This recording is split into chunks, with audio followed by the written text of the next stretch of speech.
Hey everyone, welcome to day one of our Let's Start Lettering series. Today we're getting right into it. If you watched our last video, you already have an idea of how this is going to work, what we'll be doing every day, what kind of supplies you need, and you've also printed out the worksheets.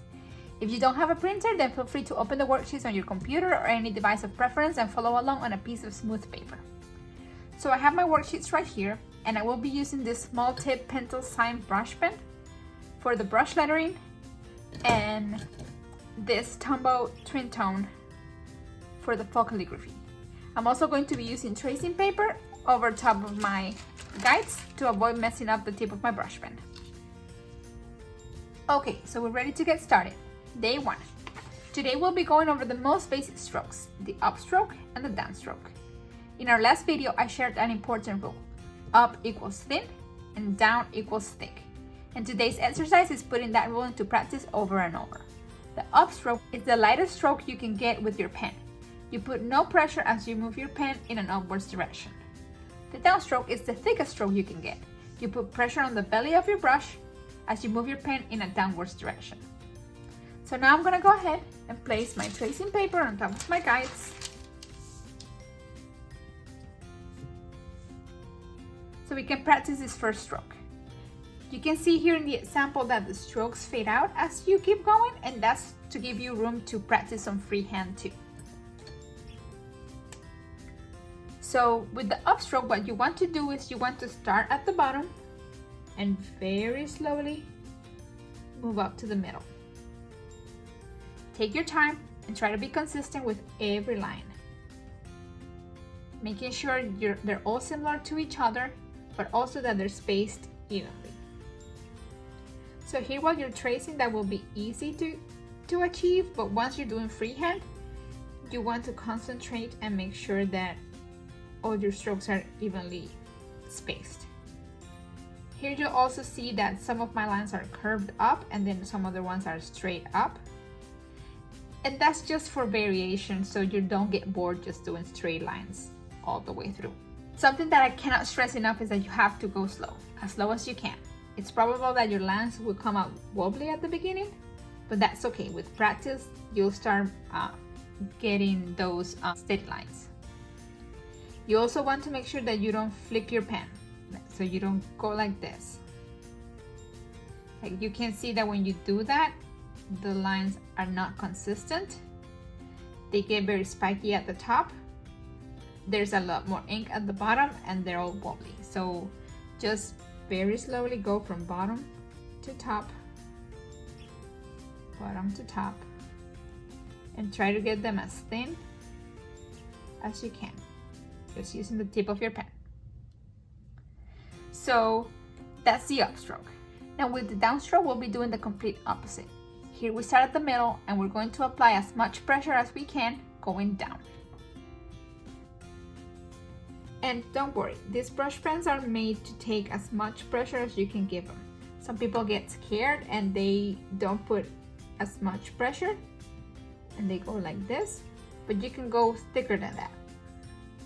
So you start at the middle and very slowly go all the way to the bottom, applying as much pressure as you can. As with the upstroke, you want to make sure you're going slow. With all the strokes, the slower you can go, the better. A good way to make sure that you're going as slow as you can is to take a deep breath between strokes and then release it as you push down. So you take a deep breath and then you push down as you let it out.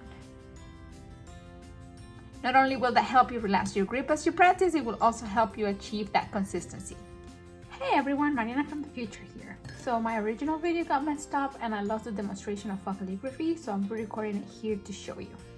Okay, so if you're practicing with a regular pen, you don't have to do anything different or special for the upstroke, as it is a single straight line.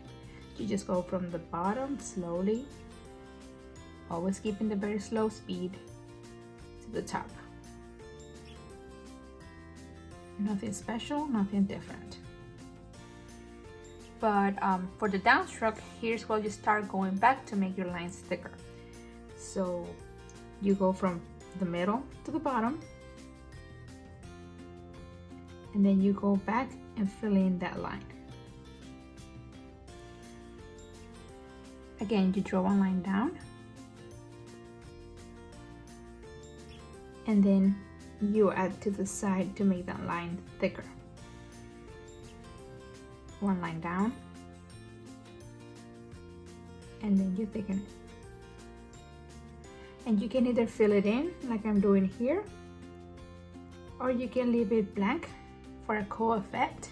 Or once you start like drawing letters, you can even fill it in with a design.